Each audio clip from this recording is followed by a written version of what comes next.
neurológico, que son más de 30 minutos. En la segunda etapa es el punto de corte, son los 30 minutos, ¿sale? Y aquí ya el paciente debe de estar monitorizado y para este momento ya iniciamos los medicamentos antiepilépticos. ¿Se acuerdan que yo les decía que una crisis que dura más de 5 minutos debemos de yugularla con qué? ¿Con qué yugulamos una crisis convulsiva? Con benzodiazepinas. Entonces, justo en la etapa 1 entran las benzodiazepinas. ¿Hasta cuánto? Hasta 2 dosis, ¿ok? Benzodiazepinas hasta 2 dosis. Una vez que damos las benzodiazepinas, si el paciente no responde a las benzodiazepinas, ahora sí, iniciamos tratamiento. ¿Con qué vamos a iniciar tratamiento? Pues dependiendo de nuestra elección, con DFH, con ABP o con leve. La guía de práctica clínica te menciona que el mejor tratamiento para antiepiléptico pues es el DFH. Nosotros realmente no usamos mucho DFH porque el DFH es un proarrítmico. Entonces, si no lo pasas en la infusión adecuada, te lleva a más crisis convulsivas y arritmias cardíacas. Por eso es que no usamos tanto DFH, ¿ok? Pero bueno, hacia los 30 minutos quiere decir que ya le pasaste las 2 dosis de benzodiazepinas y no se yuguló. Entonces, a este momento inicias los antiepilépticos, investigas situaciones de emergencia y valoras los posibles desencadenantes, hipoglucemia, hiperglucemia, hiponatremia, hipernatremia, hipocalemia, hipercalemia, acidosis metabólica, es decir, buscas la causa, ¿ok? La tercera etapa ya tienes un daño cerebral muy probable. Entonces, en la tercera etapa ya tienes que ir pensando en infusión de benzodiazepinas y pasar al paciente a terapia intensiva porque para este momento ya lo vas a tener que intubar, ¿ok? Intubación y sedación. Intubación y sedación. Para la cuarta etapa ya es el coma barbitúrico. ¿Ok? Coma barbitúrico. Entonces, en la tercera etapa quiere decir que no te respondió a los antiepilépticos, sigue convulsionando y aquí ya tienes que sedarlo con infusión de benzodiazepinas y obviamente todo paciente sedado y anestesiado, pues le tienes que dar intubarlo, obviamente. Complicaciones agregadas, en caso de ser necesario ya utilizas otros fármacos. Y para la cuarta etapa, después de 2 horas de estado, de 1 hora a hora y media de estado epiléptico, sabes que va a quedar el cerebro frito, frito, frito. Ya no hay nada que hacer, ¿ok? La gran mayoría de esos pacientes tienen de base una epilepsia mal controlada o tienen una hemorragia intracraneal o tienen algún factor de riesgo muy grave que los está haciendo convulsionar por más de hora y media. Entonces, estos pacientes pues ya tienen el cerebro ya deshecho, ¿ok?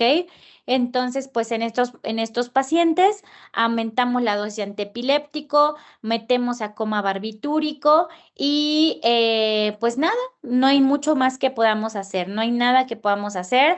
Cuidados intensivos, manejo de cráneo hipertensivo, manejo de hipoxia cerebral, ya no hay mucho más que podamos hacer. Pasamos al paciente un estudio de imagen solo para asegurarnos que el estado epiléptico no sea secundario a un tumor o a un sangrado, que la mayoría de los pacientes con hemorragias intracraneales debutan con estado epiléptico. Y los otros en pediatría es por epilepsia.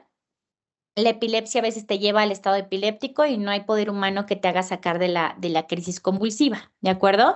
No hay mucho más que acordarnos, ya les hice una rayoniza, les voy a borrar todo, pero acuérdense que en la primera etapa es monitorización del paciente ABC y yugular la crisis. La segunda etapa, inicio antiepilépticos. La tercera etapa, ya estoy pensando en sedar al paciente, en intubarlo y la cuarta etapa, pues es el coma barbitúrico porque no respondió a nada de lo anterior. Para eso se crea este esquema, que este esquema no es para que se lo aprendan, es para que en este momento le tomen una foto y para aquellos que vayan a pediatría y entren a estado, o no solo pediatría, pues también en los adultos en urgencias. Todos los que vayan a urgencias, los que vayan a pedia, los que vayan a medicina interna, este algoritmo les va a salvar la vida, porque aquí es lo que te dice exactamente qué debes hacer y cómo debes hacer en caso de un estado epiléptico. Todos los pediatras pues no sabemos esto de memoria porque por guardia siempre nos llega un estado epiléptico. Entonces, pues tómanle una foto para que lo tengan en sus celulares y cuando estén ante un paciente convulsionando, ustedes ya saben qué tienen que hacer. La gran mayoría, aquí se termina la crisis, ¿ok? Es raro que tengamos que llegar a medicamentos más avanzados, es raro que tengamos que llegar a sedación. Casi siempre cuando ya estamos llegando a la sedación es porque el paciente tiene algo grave de base, ¿ok?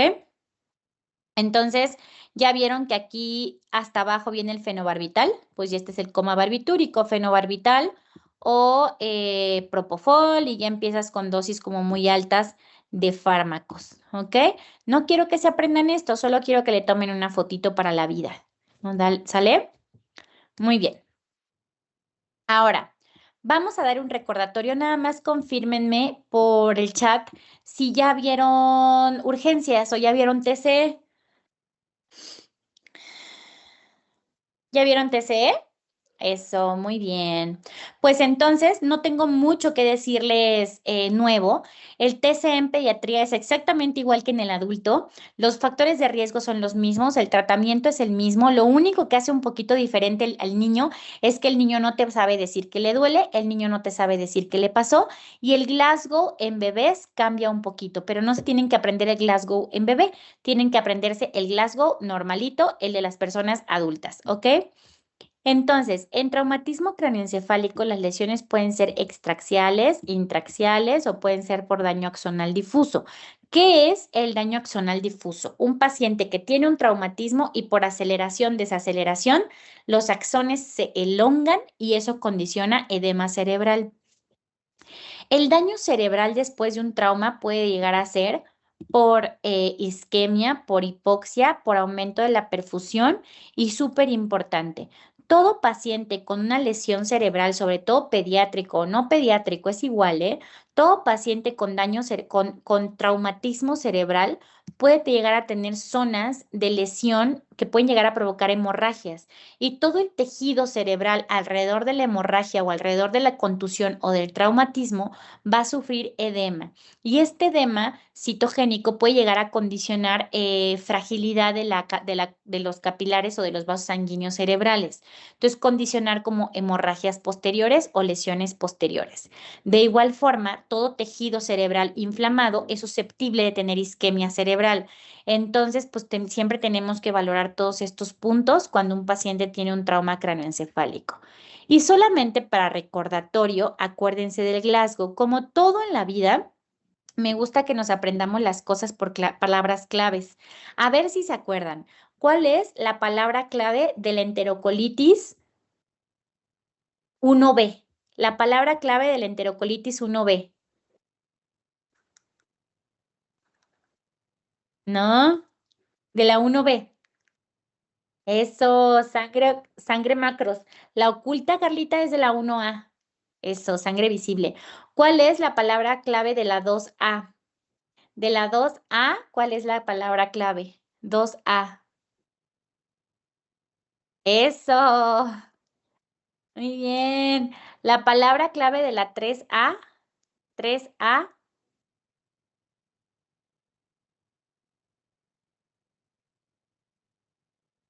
D, hay otra. Eso, abdomen agudo, abdomen agudo.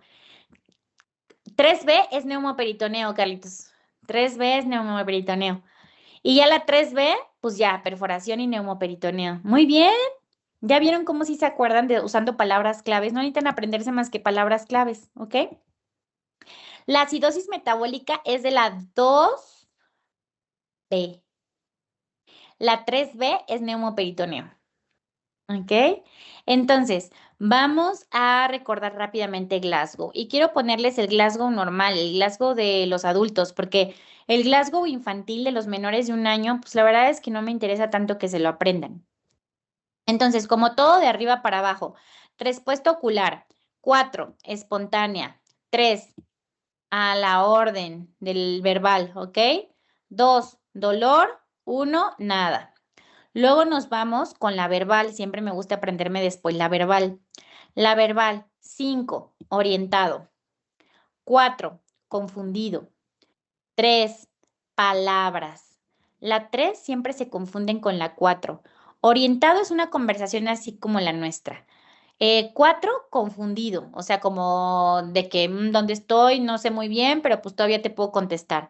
La 3 son palabras, mamá, duele, riñón, o sea, palabras, ¿ok? La 2 son sonidos y la 1 nada, ¿ok? Estas son las palabras que ustedes se van a aprender. Y luego, por último, movimientos. 6, obedece, ¿ok? 4, 6, ahora 4. 5, localiza, ¿ok?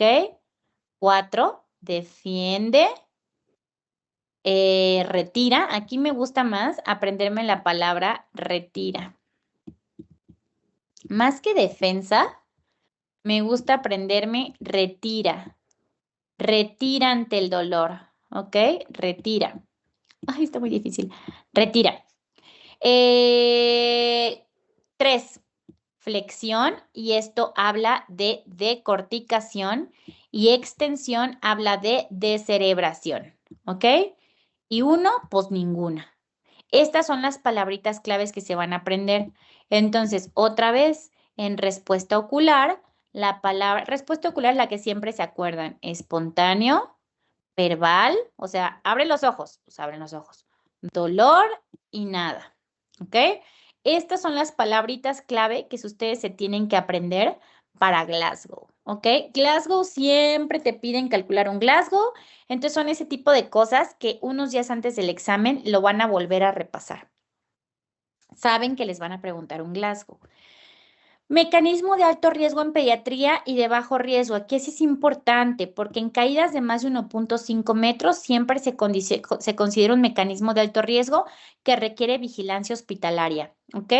Impacto con objeto contundente. En coches, siempre los niños que tienen un accidente en coche o obviamente moto, se considera un mecanismo de alto riesgo, de alto impacto, por lo tanto requiere hospitalización. Pues por supuesto atropellado y herida penetrante, pues eso es obvio, ¿no? Un balazo, pues obviamente que es de alto riesgo, ¿ok? Entonces, caída de más de 1.5 metros es nada, ¿ok? Hay camas que tienen 1.5 metros, o sea, hay cunas que tienen 1.5 metros. Entonces, cualquier caída de 1.5 metros se considera de alto riesgo.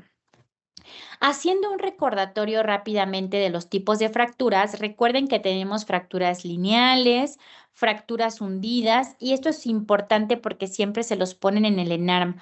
Un paciente con una fractura hundida, ¿cuál es el tratamiento? El tratamiento es vigilancia, anticonvulsivantes, bla, bla, bla. El tratamiento para una fractura hundida siempre es quirúrgico, ¿ok? Las hundidas siempre se van a quirófano, aunque tenga Glasgow de 15 y aunque neurológicamente esté perfecto, ¿sale? No se vayan a confundir, las hundidas siempre se van a quirófano, ¿ok? Y quiero que ustedes rápidamente me contesten con estas imágenes mejor. Los ojos de mapache, ¿de qué fractura me habla? ¿Fractura de qué piso? Fractura del piso, de la base del cráneo, y fractura anterior, ¿sale?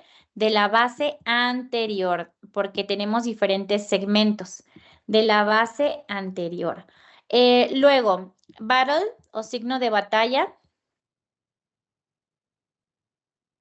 ¿Qué fractura es? Fractura de la base media, muy bien, piso medio. ¿Qué fractura me da hemotímpano? ¿Qué hueso se fractura para tener hemotímpano? Eso, muy bien, Jimé. Fractura longitudinal del hueso temporal o fractura de las celdillas etmoidales. Muy bien, muy bien. Hueso temporal o fractura de las celdillas etmoidales. Muy bien, perfecto, súper. Ahora, recordatorio de hematomas. Esto siempre lo preguntan, pero se los preguntan en los adultos, no se los preguntan en los niños. Pero es lo mismo, es exactamente lo mismo. Aquí si no cambia nadititita. ¿Ok? Hay dos tipos de hematomas muy importantes que les van a hacer diagnosticar. Un hematoma epidural versus un subdural.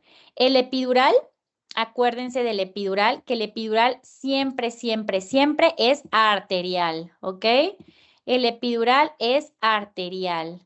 El epidural es usualmente por una contusión grave del cerebro.